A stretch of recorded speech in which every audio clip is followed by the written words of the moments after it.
సుప్రసిద్ధమైన వైష్ణవ ఆలయాలకు సంబంధించి కృష్ణానది పరివాహక ప్రాంతాలలో వెలిసిన పంచనరసింహ క్షేత్రాలలో ఒకటిగా బాసిల్లుతోంది మట్టపల్లి శ్రీ లక్ష్మీ నరసింహస్వామి పుణ్యక్షేత్రం. ఈ ఆలయానికి అద్భుతమైన చారిత్రక ప్రాసక్తి ఉంది. అలాంటి ఈ ఆలయం ఇప్పుడు కృష్ణానది జలాలతో ముంపుకు గురయ్యే పరిస్థితి ఏర్పడింది. పులిచింతల ప్రాజెక్టు నిర్మాణం పూర్తయిన తర్వాత బ్యాక్ వాటర్తో ఈ అద్భుత దివ్యక్షేత్రానికి అనుకోని సంకటం ఏర్పడింది. బ్యాక్ వాటర్తో కృష్ణానది జలాలు ఈ క్షేత్రాన్ని ముంచెత్తుతున్నాయి. ఆనాటి ప్రభుత్వం ఆలయం ముంపుకు గురికాకుండా ఉండాలన్న ఉద్దేశంతో సేఫ్టీ వాల్ నిర్మించింది. అయితే ఆ గోడ నిర్మాణం లోపభూయిష్టంగా ఉండడంతో నీరు ఆలయంలోకి వచ్చి చేరుతుంది. దీంతో ఆలయానికి స్వామివారిని దర్శించుకోవాలని వస్తున్న భక్తులకు తీవ్ర ఇబ్బందులు ఎదుర్కొంటున్నారు. 2-3 అడుగుల నీటిలో నడుచుకుంటూ వెళ్లి స్వామివారిని దర్శించుకోవాల్సిన పరిస్థితులు తలెత్తాయి.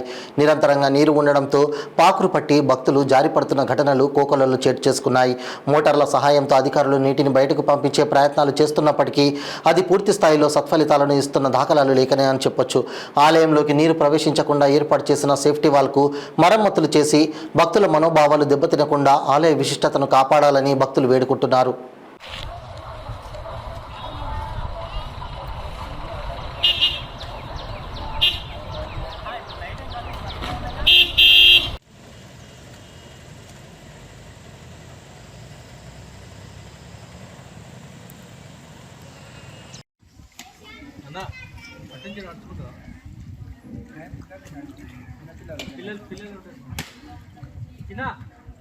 బాబు చిన్నపిల్లలు నడుచుకుంటాం